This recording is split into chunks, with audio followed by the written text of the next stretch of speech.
What's up, everybody? Blevins here with Talkbox Live, and our guest tonight is going to be Jon Loree, the drummer for Tantric. And if you missed last week, or excuse me, I was off last week, but if you missed the week before that, it was Sebastian Labar, Jeff Labar's son from Cinderella. Sebastian Labar, damn it, is the lead guitar player for Tantric. So if you missed that, go back and check it out. You can check all these out on YouTube on the V13 Talkbox Live page. So just look that up, V13 official and Talkbox Live. Anyway, and all the other old episodes and stuff like that. So we try to do this every week. Next Wednesday, we're going to have, oh my gosh, I went totally blank on his name. But anyway, it's the lead singer for the band Sons of Sal and or Six Gun Sal. Damn, I am crazy. I got a headache tonight. Sorry, people.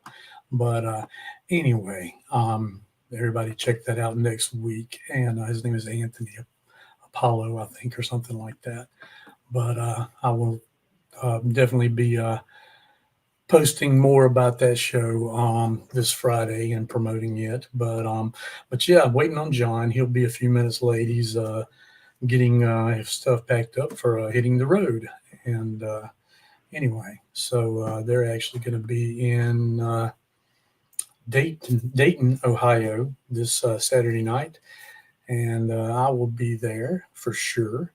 And there'll be some other people out there. Jeff, can't say his last name, but anyway, him and his wife will be there. I ran into them again at the John Karabi show in Indiana a couple weeks ago. So, yes, that's going to be cool. If you are on or joining us, anytime you join us, just if you would leave a comment, say hey, say hi to all of us, or to me right now anyway. Not sure if Mr. Keith Caruso is going to be on tonight or not. He had a few things to do, so we'll see. Been a little scarce here lately. Summertime's full of stuff for him and his kids to do, so we'll see. Anyway, let's see what we got going on here. So we got Tantric this coming weekend. Just went and saw last weekend I was on the road playing. Voodoo 13 had 3 shows down in Mississippi. One was at Hal and Mal's last Thursday, and Friday night was Locust Alley over in Natchez, Mississippi, and then the Tracks Bar and Grill down there on the coast in Long Beach, Mississippi. So if you missed those, definitely look for us out and about again the rest of this year. Mainly going to be doing some acoustic shows because we are still without a drummer.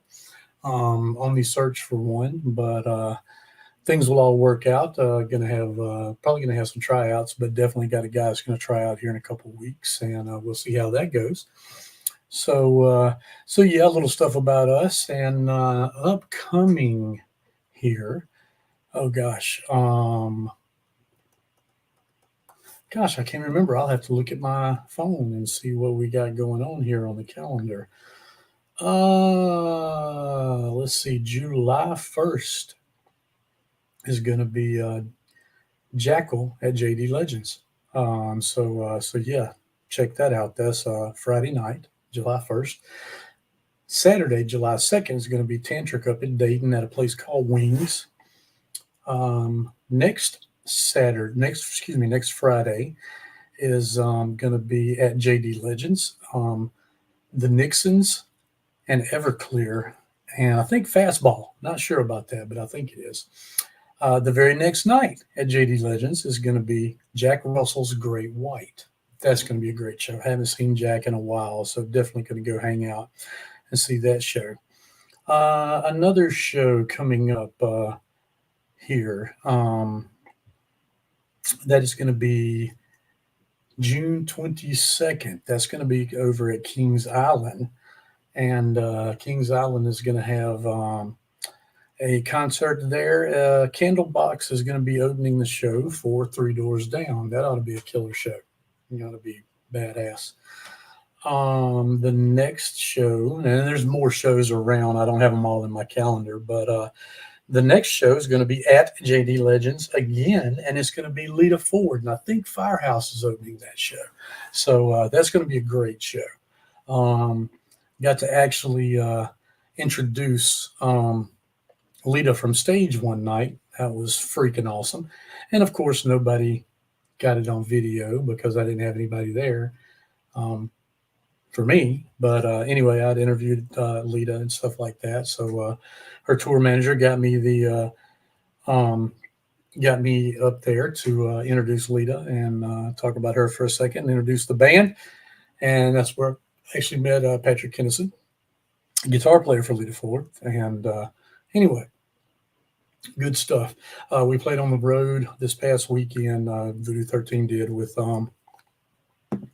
Scattered Hamlet, and that was at two different shows, Long Beach and Hal & Mal's. And also at Hal & Mal's, we played with a young band, really great young band. They're working on originals, but right now they're playing a lot of cover stuff.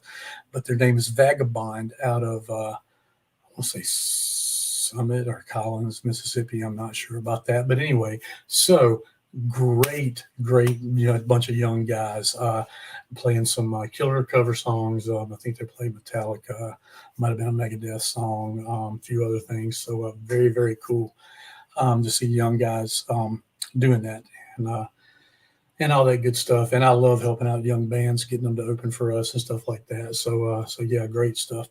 And then Friday night, we played in Natchez, and we had an acoustic trio of American Automatic out of Jackson, Mississippi, or somewhere in that area. And they came down and did an acoustic set to play right before us at the Locust Alley in Natchez, Mississippi. And that was Jordan and Greg and I still can't remember that guy's name, the bass player. He's new, or kind of new, been with him 2 years, I guess. But anyway, I am so bad with names. Anyway, I'm still waiting on John to get on here. We're going to talk about drums and music and tantric and people he's played with before, on and off. I mean, on live shows, and also record stuff in the studio for them.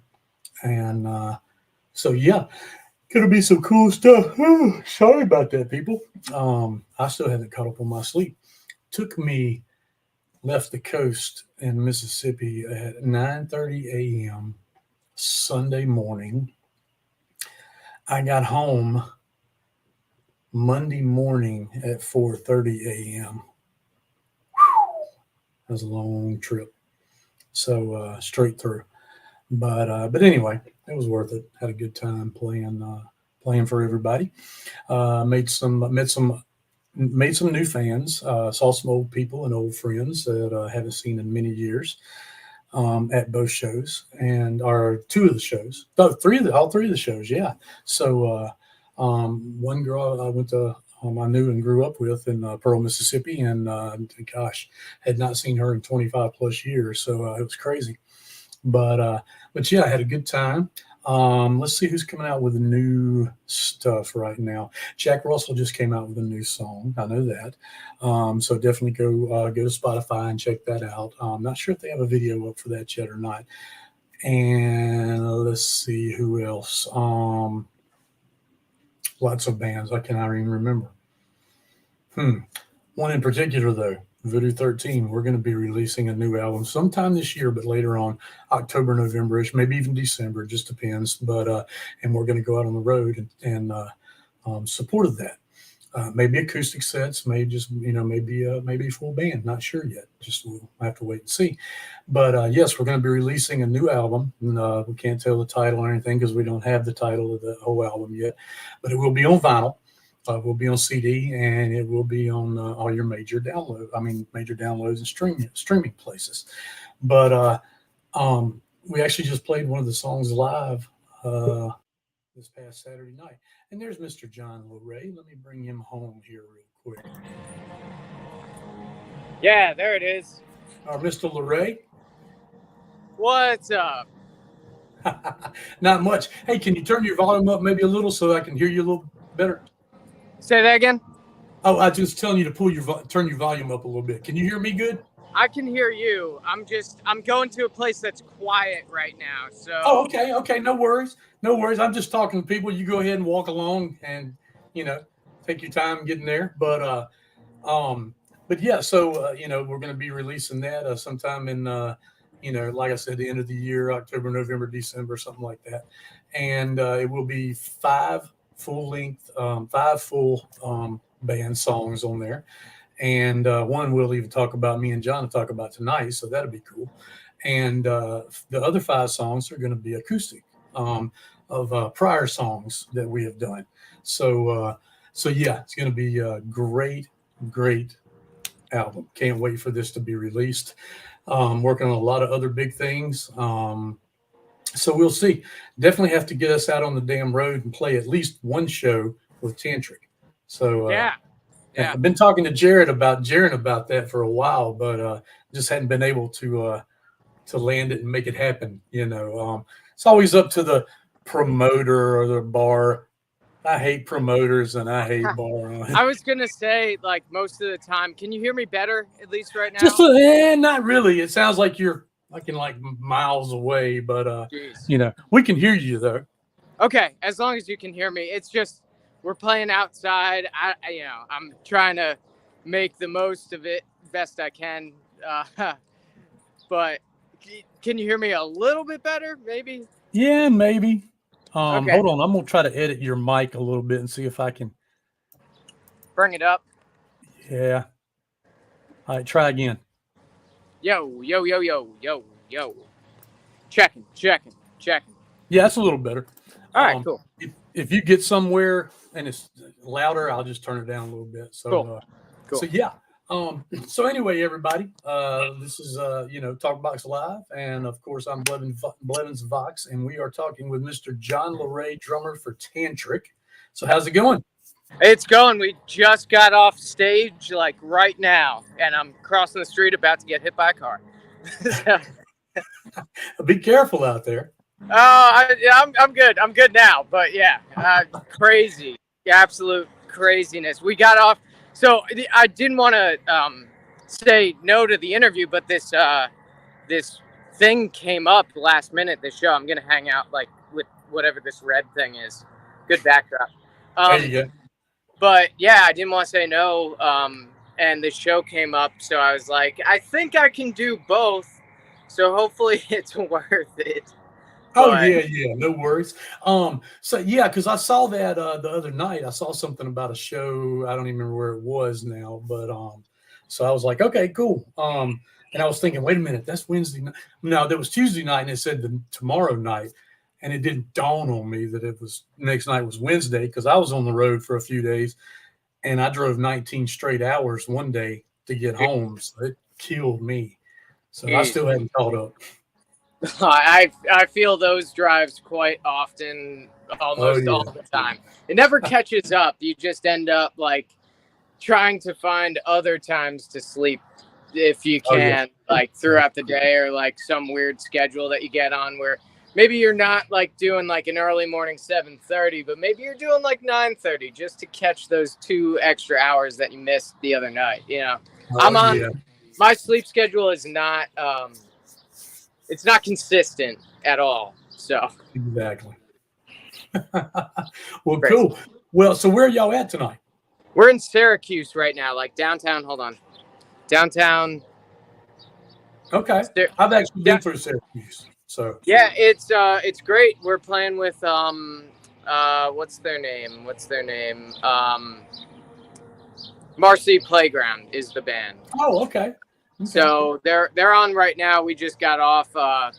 All the technical difficulties that you could possibly think of happened, and it's just one of those that you have to just laugh about and go, all right, well, we didn't die, so yeah.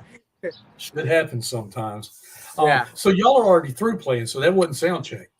No, that was the show. Yeah, it was an early set. It's outside in this town square area, and they have, I guess, a bunch of bands come through. So they have a noise ordinance for like 9 o'clock, and they didn't want to have us go past 9. So here we are. Okay. Okay. Very cool. So you're with Tantric. You've been with Tantric how long now? 2 years? 2 years. Yep. Yep. Okay. All right. So you actually played on the on this last album. Actually, no, I didn't. I joined right after the album was already recorded. So, Okay, but you were on the video though, right? yeah, on the Okay. music videos, on the two videos, they had a session guy, Jason Hartless, come in and do the Oh record. yeah, he plays for Ted Ted Nugent. Nugent. Yep. Yeah. So, it was. I joined actually. So it's 2 years ago yesterday. So the Oh wow, I knew it was 26th. close to Yeah. that. Yeah, so 2 years ago yesterday was when I first joined, and it was my first show with them. Maybe not first joined, but they had to record and write a record within like 2 weeks, and this goes back to August of 2020. Mhm. And I wasn't like set in stone yet, and they had to do this record in like July. So they had Jason just do the drums, and by then I ended up in the band like August was when we actually started doing like a lot more shows. And so from there, I've been the guy. But Oh yeah. that in between period of the first show I did with them and then recording and then actually being in the band, they had Jason do the drums. So Okay. Okay. Yeah, I think I remember seeing a post now today that said thousands of miles, hundreds of shows, but something yeah, you had posted. So that's yeah. probably I forget what I said, but it was like thousands of miles, hundreds of shows, a bunch of laughs, whatever it was. But yeah, it's been 2 amazing years with even all the ups and downs, all the technical difficulties we just had and all the nonsense. It's been 2 like really incredible years, just life-changing stuff. So yeah. That's cool. We didn't have any technical difficulties, knock on wood. Just ran into a bunch of fucking asshole people, but that's you're gonna get something's not ever gonna be right, So No, I don't think we ever walk away from a tantric set going like, man, that ran smooth. Like it's always like there's always something, like whether it's the microphones, dying out, or it's like I don't know, like an amp blowing up, or whatever the possibility is, feedback, whatever. Or we're racing, like we only have 15 minutes to get the gear on stage and go, and there's no time to warm up. It's like we never have a show where we go, yeah, that was smooth. That was like everything worked perfect. It's always something, and that it's just it's the territory. I really don't know any other musicians that walk away from a show going, that was perfect. We killed it. Awesome job, everybody. It's like usually there's always something to work on or something to tighten up or whatever. Oh yeah, most definitely. And the thing is, I mean, God, y'all play all the damn time. So I mean, it's y'all have if it's not perfect by now, then it never will be. Yeah. I just found out I can turn my microphone volume up, so I don't know if that ruined everything. No, that's fine. It's still good. So so yeah, no worries. So let's hit on a couple of things. Who all have you not just played with before, but who have you recorded for or with, or stuff like that? Yeah, so back in the early days, when I was kind of cutting my teeth, I've been in a bunch of bands over the years, whether it was me recording for people locally or abroad or whatever. I did a session for you, of course. I did that, and We'll talk about that. there's that one, the Voodoo 13 song. But I also got I was in a band called Muddy Funk for a while, and that was like a funk rock band. It was great. Me and my brothers, I'm a triplet, so that was kind of how I got. Yeah, so me and my brothers cut our teeth doing like a bunch of gigs locally. That's how I met, all the tantric guys and Ian and everybody. But me and my brothers. So you were kind of like a Hanson. Yeah, exactly. Hanson, like the hair and everything. Like it was spot on, perfect. And like people thought that we were just gonna kick into like bop or whatever their song was, and we never did. We were always like too heavy for bop. But That's awesome. But yeah, no, me and my brothers we were recording and writing and everything, and we still work together every once in a while, but they kind of like, my one brother's getting married, my other brother's like doing cabinet building, wine cellars, like these beautiful wine cellars. So like everybody's kind of doing their own thing. So, but that was like my main gig before Tantric. And then nowadays I record for anybody that wants a track or anybody that's looking for live drums. So it could be somebody that's like local to me, or you know, people abroad such as yourself and whatever. I also work with a friend of mine that we've been gigging and playing together for years. His name's Billy Wilkins. He's like blowing up on TikTok and YouTube and all that stuff. But Nice. him and I have been working together for years, and he's starting to, you know, climb the ladder, so to speak. So I work with him and record for him every once in a while, that type of stuff. So yeah, just like anything that can keep me busy is really what I do. Cool. Hell yeah. Any big name people? No, nobody. Like Tantric's the biggest thing that I've worked for. Okay. So I was never, and people will ask that, they'll go like, oh, well, I've seen you in another band. And I'm like, I don't think you have. I hate to break it to you, but nobody that's ever been like notable in the Tantric respect. So this is like the first national touring, whatever, which is super cool. Now, where are you from? New Jersey. Okay. The armpit of America, apparently. No, man, there's a lot of cool stuff comes out of Jersey. Oh, I love Jersey. Don't get me wrong. Like the food, the pizza, the Chinese food, I want to say like Italian food is always better in Jersey. So I love Jersey as much as people love to hate it. That's all. Okay. Well, I'm a huge Trickster fan, and of course they're out of Jersey. Yep. Nice. And then what is it, Eddie Trunk and oh shit, Don Jameson. Don Jameson, thank you. Yes. And the other guy. Damn, I'm bad with names. I always forget the last guy. I know like Don Jameson and Eddie Trunk, and then what's his name? I forget the last guy. Yeah, you're right. That metal show. What was it? His last name's Florentine. Yeah, I don't freaking know. That metal show has been off the air for a long time at this point. But, yeah, no biggie. So, but yeah, to get back to the recording thing, I hit you up because I love your videos. I love watching you play drums. I love what you do with drums. I know you teach drums.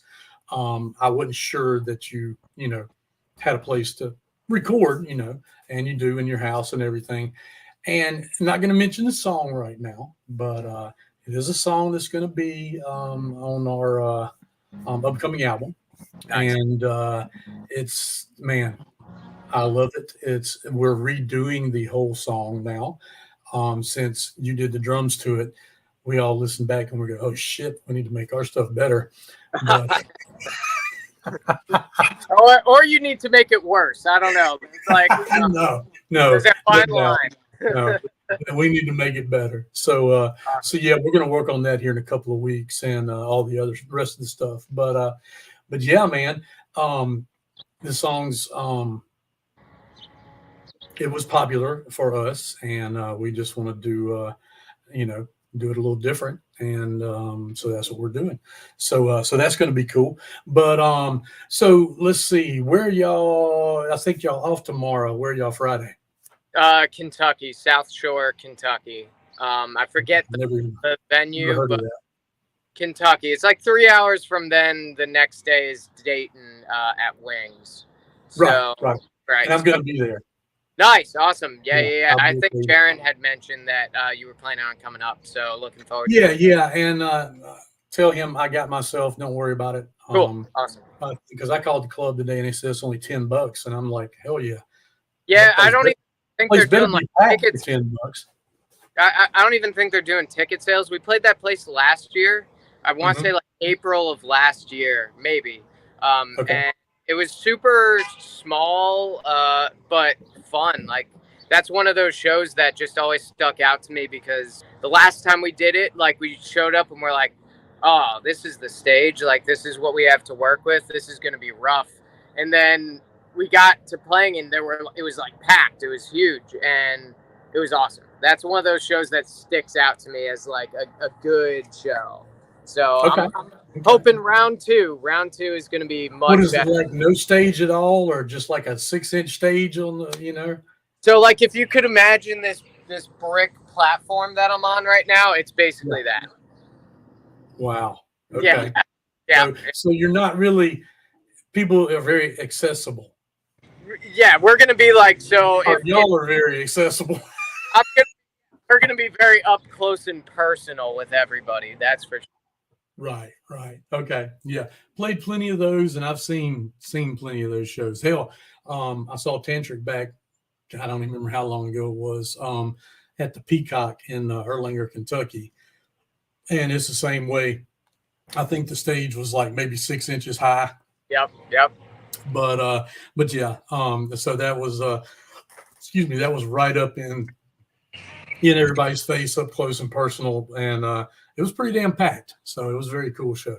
But, yeah, I almost like those smaller gigs just because, like, of that up close personal aspect to it. Like, you're able to see the people enjoying the show. They're more into it because they feel like you're right there, and they just like being up close and personal, like screaming in your face, and you're giving it like the energy back to them. I don't know. Those shows just always get me. They're always a lot of fun. So, like, I don't complain at all. It's just.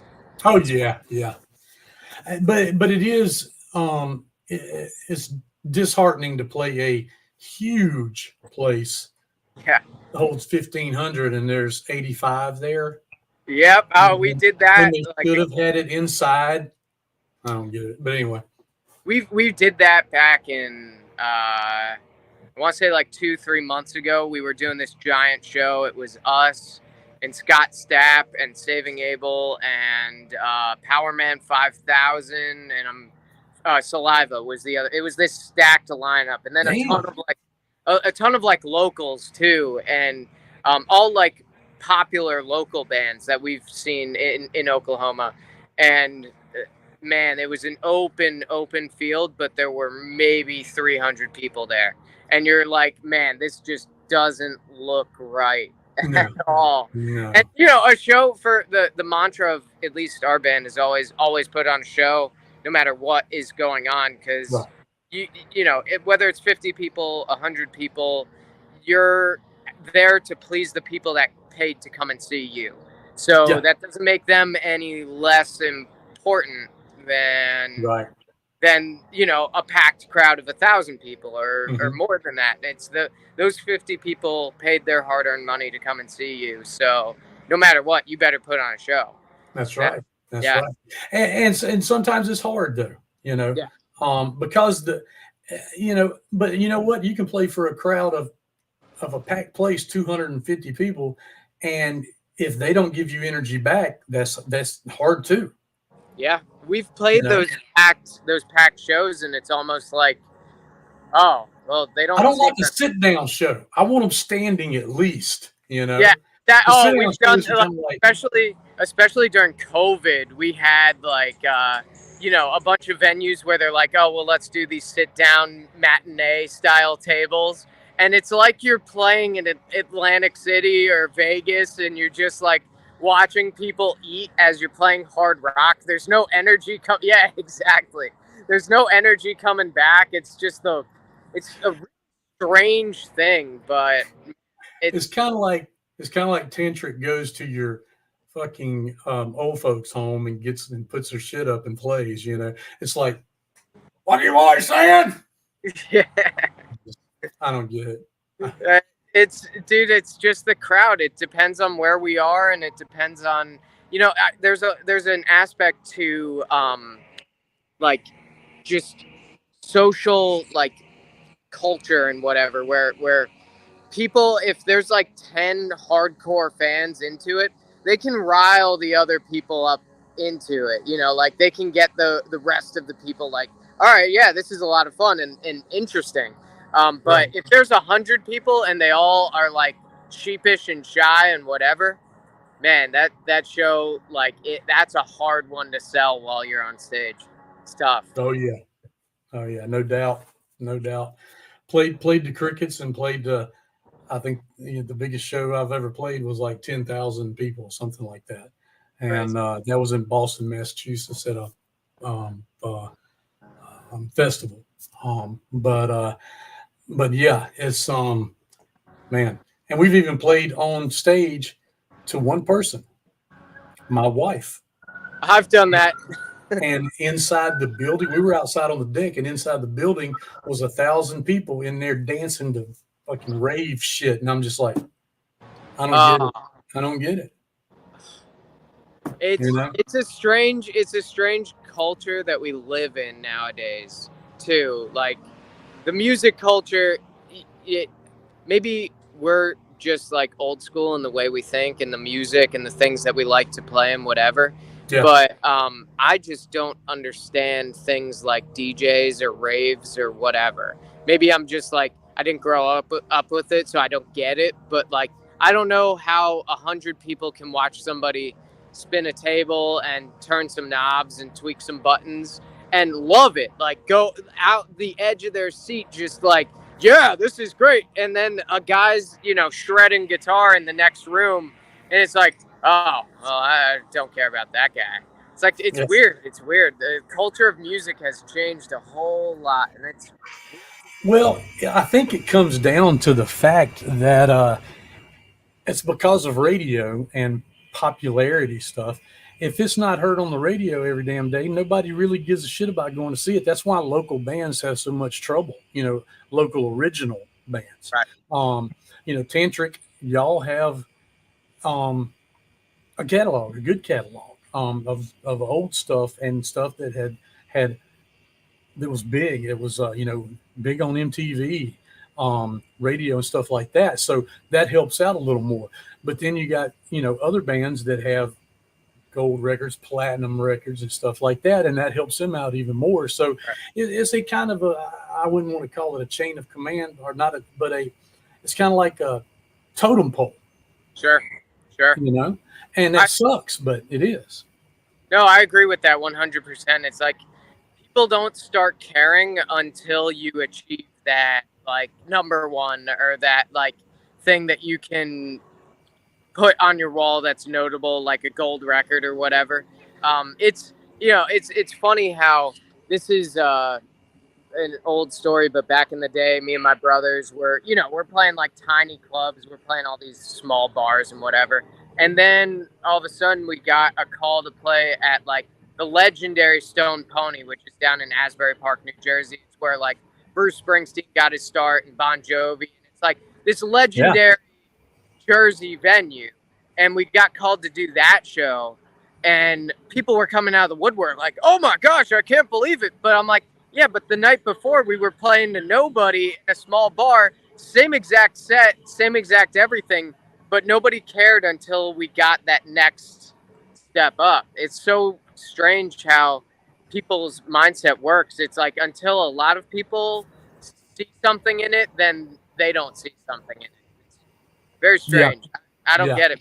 I don't get it. Yeah, it is. And, you know, and it's, I think it's not always been that way, but here the last 20 years at least, you know, since I guess since late 90s, early 2000s, you know, it has turned into that, you know, right. Unfortunately. And but you know, I'm so sick of people saying rock and roll's dead. Damn it to hell, no, it's not. No, by far, no. You know, and it never will be. Yeah.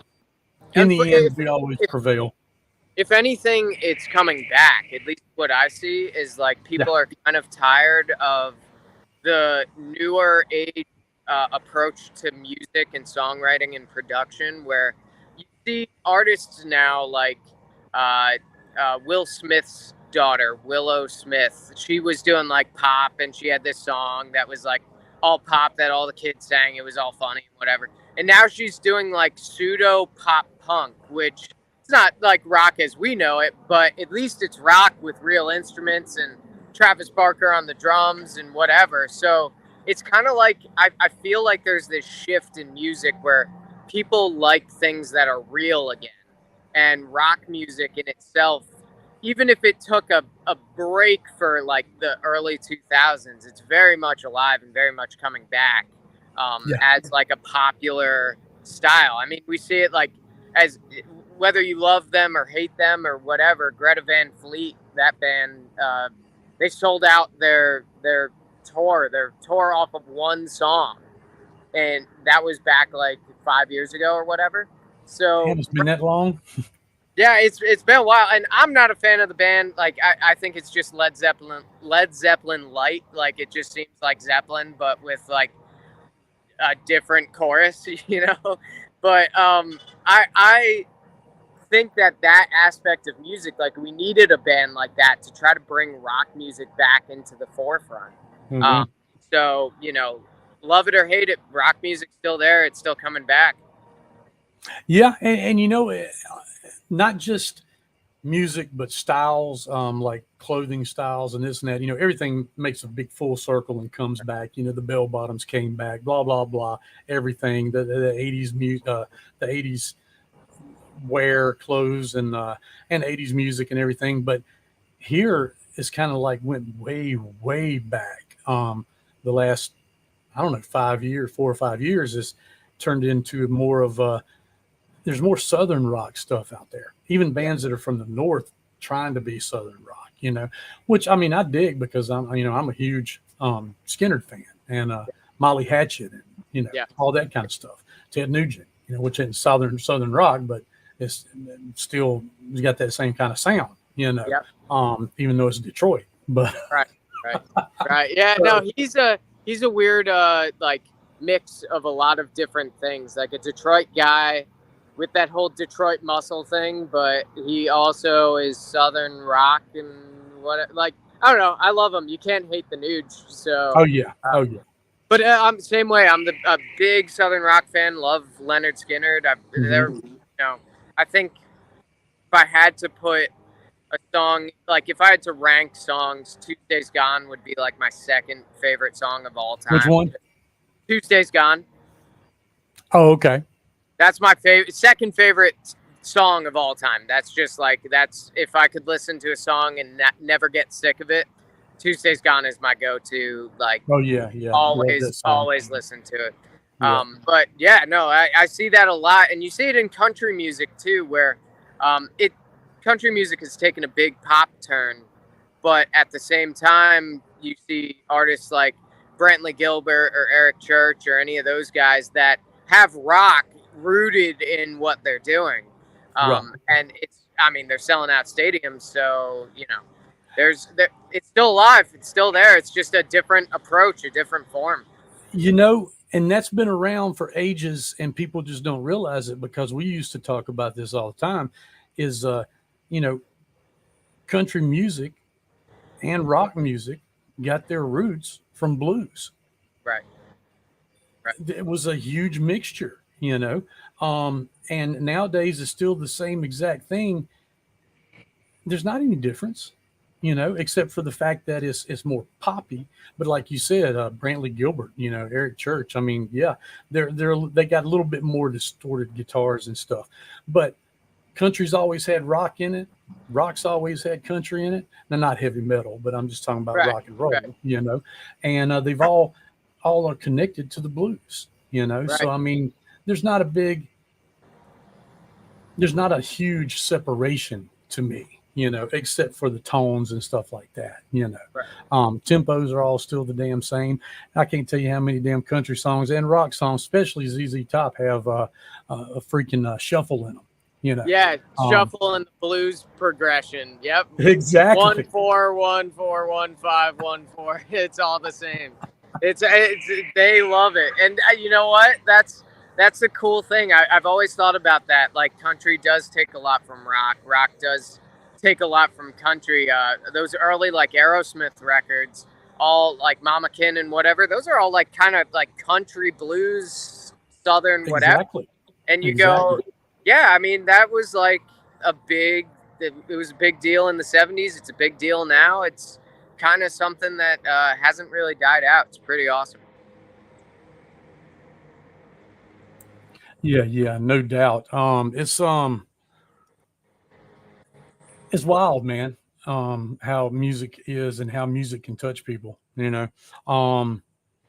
And I didn't realize how much country I did like, you know. But I'm an old school country guy, you know. I like Waylon Jennings, you know, Willie Nelson. Sure. A lot of people, I'm not a huge Cash fan. I mean, I just didn't. He talked more than he sang, but that's my opinion, you know. But George Jones, God, I can't even think of who all, man. I'm a big George Strait fan, but I mean, George Strait. Oh, me too, man. Love George Strait. That dude can. He may not write his own shit, but that son of a gun can sing. So. I mean, that's the thing. Country and like old school rock and roll. Like Elvis is one of my all-time. He's my guy. Like that's my number one favorite artist ever. But have you seen the movie yet? No, and I was supposed to last night before I went out. You know, on this run, this little run that we have. And I had to pack, and I'm like, man, if I go see this movie and sit there for 2.5 hours, I won't be packed up and good to go until like 2 a.m. And I'm like, I can't. Work has to come first, even though I've been dying. Like, it's been killing me that I haven't been able to see this movie yet. But next week, when I get back, I'm definitely going to make it out and see it. I've heard it's awesome. I heard it's like, sometimes you're watching the screen and Austin Butler, the actor, like you just think you're looking at Elvis. Like you don't even realize it's an actor doing it. And that's, I mean, if there's anybody that's going to tell Elvis's story nowadays, that's like Baz Luhrmann or whatever his name is. He does some killer directing on the thing. I've seen all the trailers, all the stuff that you could possibly, all the interviews, whatever. And it's awesome. It's gonna be great. I already know it, and I know I'll probably see it like 3 more times after this first time of seeing it. So cool, very cool. What's some of your what made you decide drums? Oh, that's a good question. That's so all right. I always tell this story because it's funny, but me and my brothers, you know, growing up, we kind of shared a lot of similar interests. But when music came up, we started listening to Nickelback. That was like our favorite band growing up, and everybody gives us hate for it. But Nickelback was like our go-to favorite. Like we had all the albums, overplayed the CDs in the car on the way to football practice. Like when we wanted to get like amped up, we would like listen to All the Right Reasons and whatever. It was just like our go-to thing. And so when we were kids, for my 12th birthday, my dad took us to see Nickelback it was our first concert, first ever seeing a giant live band on tour. And man, like after that was kind of like it sold. Like that's the thing that I want to do. It wasn't necessarily drums. I actually kind of picked up drums because my brothers both called playing guitar. They're like, I'm playing guitar. And I'm like, I guess I'll play drums, you know, I'll try it. And from there, I was just hooked. It was like, you know, it was just the one thing that made sense and the one thing that I worked hardest at, you know, my whole early life up to my adult life. So just the one thing that I always like, you know, every kid needs that outlet when they're going through a tough time and you know, life is getting them down, school's getting them down, and drums was like the thing. That was the thing to just make me happy, keep me going, everything. Yeah. Well, you know, I mean, to be honest with you, that one of the best drum sounds, I think, on a album. Excuse me, I still hadn't got my voice back from this weekend. On an album, and some of the best drum playing by I don't know if it's the same guy on that album or what, but the very first song on the album was Animals. Yeah. Yeah, All the Right Reasons. That's the Yeah, oh my God, dude. That damn Follow drum You work Home. on Animals is fucking unbelievable. And the tone, the sound of the drums is just killer. Yeah, that's that Daniel Adair. That was his first record with Nickelback, and he was in Okay. Three Doors Down before Nickelback scooped him up. And Oh, really? Okay. yeah, on those Well, early records, he was actually playing everything that the singer played, because the singer was the original drummer in that band. yeah, Brad was the original drummer, and then they got Right. Daniel Adair. I want to say like 2 or 3 albums in, and then Nickelback scooped him up, and Okay. that guy can play. That was, it's my earliest drum influence, but still, I look at some of those early Nickelback drum parts that Daniel Adair was on, like All the Right Reasons and Dark Horse and all those records. And I Yeah. listen to some of the stuff that he does, and it still blows my mind. Like, there's still things that I'm picking out in his playing that I've heard a million times. It's just, when I fine tooth comb it, I go, this guy is like on a whole nother level of playing. And he knows, the best thing is he knows how to play for the song. And that's like, Yeah. that should be like tattooed on every drummer's like arm or whatever, is play for the song. And I gotta remind myself tattoo that image across their head, because most of them don't do that shit. But. Yeah, and you know what? Honest, I'll say for sure there are times where I maybe play too much, but I do try to play for the song no matter what it is. And Daniel Adair was one of those drummers that kind of like got me in the idea of like, you don't have to play a fill every single third measure. You don't have to do some crazy. Sometimes less is more. Yeah, and I've learned that the hard way, but I've learned that that's what I'm best at, is the less is more mentality. I'm not a Joey Jordison or the Rev from Avenged Sevenfold or Mike Portnoy. I know, like, in my heart, my being, I'm not one of those guys, but I know what I'm capable of, and I know what I can do well, and that's be that type of like pocket solid drummer. Okay. I'll tell you one you need to look up. I'm not sure if you know him. I don't know his name. All I know is he's the drummer for the 80s band, or late 80s, early 90s band, Firehouse. Oh yeah, I know the guy that you're talking about. I know Firehouse. But... Another one of my favorite songs, because of the drums and the sound, is the song All She Wrote. I can't remember what album it's on, but check that song out, dude. The freaking drum work. That guy's a monster on the fucking drums, and nobody talks about him. Nobody. There are a lot of kings behind the kit that I look up to or talk about or whatever, and nobody knows who they are. And in a way, it's kind of cool, because it's kind of like, you ever find a band and you're like, there aren't that many people that like them, but I love it. I'm like number one fan of this band that nobody knows. It's the same way with me and drummers. It's like, if I'm the number one fan of this drummer, I kind of like being the only one that knows about him or like follows him, So it's just like, maybe that's like, selfish or whatever, but I just like, okay, for example, Chad Butler of this band Switchfoot, one of my all-time favorite drummers. Nobody knows him because he's just the pocket guy, but I've stolen so much from what he's done that it's like I'm almost like a carbon copy of this guy, because I just love his playing. I love what he does, but nobody knows him. There are other guys like Dave Douglas from this band Reliant K. Nobody really, like, people know these guys, so don't get me wrong. They're not like nobody. Right. They're much I know more the popular. bands. I don't know the drummers, but I know the bands you're talking about. And so it's like nobody knows the drummer. They're the unsung hero of a lot of those hit tracks. And so for me, it's like I wanted to always like find my niche with those guys, because they are like, they're the guys that I always found like I gravitated towards stylistically. So yeah. Well, one of my favorites is Dave Grohl, and I did not even know when first time I heard the Foo Fighters that he was the drummer from Nirvana. Yeah, and I was a Nirvana fan, but not a huge Nirvana fan. But to me, always I thought that the drums on Nevermind are what made Nevermind. Yeah.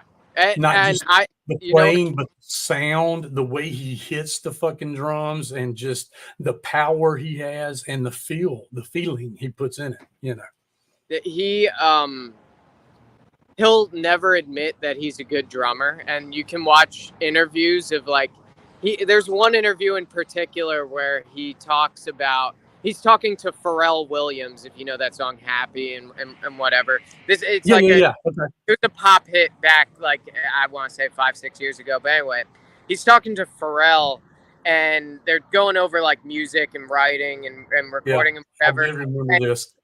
yeah, he's sitting down and Pharrell's like, yeah, but you're like a monster behind the case. He's like, dude, stop saying that I'm a good drummer. He's like, I'm not a good drummer at all. He's like, I've stolen everything from like old disco and R&B hits, like Gap Band or whatever, and Parliament Funkadelic. And you're like, man, I guess you're right. Like, you know, he's an unsung hero, but that's what I tell all my students. I have one student of mine. She's awesome, like killer drummer, into music, whatever. She loves Nirvana. And I'm like, listen, I don't like Nirvana, but I love Dave Grohl. So I will teach you Nirvana songs because I'm teaching you how to play like Dave Grohl. But Exactly. I don't like Kurt Cobain singing. I don't like the guitar work. I think everybody in the band is not as talented as Dave Grohl. You know, Kurt Cobain and Chris, they're not anywhere near what Dave Grohl was doing for that group. Dave Grohl made them who they became, in my opinion. You know, of course, everybody's going to argue with that, but it is what it is. You know, the truth. Do what? It's the truth. It's the truth. I know. Yeah. That's the way I feel anyway. So, but yeah, I was going to ask you if you'd ever heard that video with Pharrell. So, yeah, that's cool. But that's love it, man. Shoot, yeah. Yeah. Any old school drummers you dig? Oh, Bonham's like my number one guy. I've stolen every Bonham fill, every Bonham groove, even down to not using a double pedal for shows because I want to do everything single kick like Bonham. Like that's so I do everything, even tantric songs that have double bass. I either comp something or do it single pedal. So it's that's just awesome, man. It's, you know, it's not even for this like, oh, I can do everything single pedal. It's just where I found my niche and I found what I was best at. And so I knew I was never this blast beat style heavy metal drummer. So I was like, let me just stick to single pedal since I can do it. And so I John Bonham's my number one, but Bill Ward is my number 1.5. Like he's right there with him. I overplayed Master of Reality, that record on drums. I've played every freaking song on that thing down to a T just because I just had to. I'm like, these drum grooves are sick. So, and I always loved Bill Ward's jazzier approach to rock music, where Bonham was more just a heavy hitter. He invented the heavy sound of drums, where Bill Ward was heavy, but he was a little bit more careful with how he approached rock. Like he always had like a jazz background to it. So yeah, that was always my 1.5. But I don't know, man. There's like, I love Gene Krupa, the jazz drummer. I listen to a lot of jazz music in the off time. But yeah, Gene Krupa was always one of my favorites just because he was a showman too. And I always loved drummers that looked like they were having fun behind the kit more than anything. I mean, there's a ton of guys that go to. Here's one for you. And he's a master of the single bass pedal. And I just lost his damn name. Nico McBrain from Iron Maiden. No, he's not single pedal. There's no way. Are you serious? Yes. No. Check it out. Check it out. I gotta look that up, because then how does he do? Dude, what Maiden songs have double bass, but maybe you're right. Yeah, he's singling it. I mean, I don't know if he's doing the heel kick, tap. I don't know what all he's doing, but yes, it's single bass. Wow.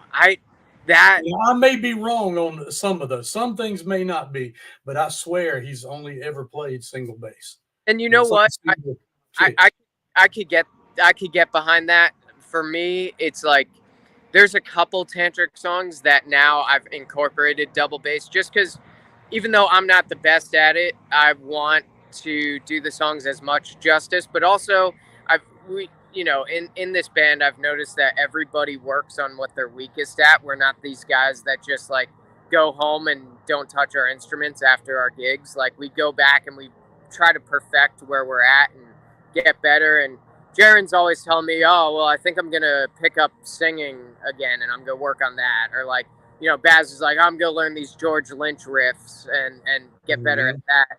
And my thing is like, "All right, I want to get back into double bass and get better at that." And Yeah. so that's been my thing. But most of the time, I'm still doing single pedal. It's just every once in a while, like certain songs like "Coming Undone," you kind of need the double kick, so I'll throw that in there if I need to. But that's crazy. I gotta look up Nico McBrain about that. That's crazy. Yeah. Well, cool. Well, before we get off of here, do you how do you do lessons? Is it all in person, or do you ever do any kind of online stuff with people, or? Yeah, I do online lessons for anybody that's out of state. So I teach people Okay. all over the country. I teach people in like South Dakota, Illinois, Florida. I'm teaching people all over the place. Okay. So I do online Skype lessons, but I also do majority of them are in-person lessons, private, and I Right. work at a place called All Star Music Empire in Flemington, New Jersey. So Okay. yeah, I'm Okay. always teaching. Where do people go? I can't remember your website, but where do they go so they can check it out? Because I'll be definitely spreading the word too. Yeah. For that because I dig the way you play the drums. Love it. Thanks. You're an inspiration. All your videos, I love them, man. They're very cool, funny, and you can tell you're having fun when you play. Yeah, So I mean, if you're not having fun, then like why do it? But exactly. So many people spend their whole life doing a job they hate, and I'm like, man, I never want to do that. So No doubt. John's Drum Studio at gmail.com. You can email me, or johnsdrumstudio.com. You can there, and all my info is there. But John's Drum Studio at John's Drum Studio on Instagram, and I don't know, just look me up. And that's Jon, Jon. It's just Jon, just Jon. Right. Yep. Right. Yep. Exactly. So, okay. Well, cool. Well, yeah, man. If anybody is out, if they're in the Kentucky something shore, what'd you say that was? Yeah, South Shore, Kentucky. South Shore, Kentucky. Okay. Tomorrow, no, not tomorrow night, Friday night, they'll be there. And then Saturday night up in Dayton at Wings Bar in Dayton, Ohio. So I'll be there. So come say hey to me, and definitely come watch the band, man. Who else is playing with y'all there? Just maybe an opener, or a local or something? There's a local. It's actually a Van Halen tribute band. Oh, that's right. They're going to be out on the patio, and y'all are going to be inside, I think, unless it rains. Yeah. Something I like read that. Something about that. Right. So that's what's going on. But yeah, they've also got great wings too. I know it's in the name, but they have awesome wings. So if anything, come down for the wings and say hi. There you go. Definitely. And just check Tantric out on their Facebook page and all that kind of stuff. Find out where all their shows are going to be. And you're not getting arrested again, are you? I'm not. That was like, it's the loudest sounding ambulance I've ever heard. So I'm like, oh wait, hold on, let me mute this microphone real quick. I saw the light in the background, and I was like, oh shit, no. Nope, not getting arrested this time. You're not going to catch me.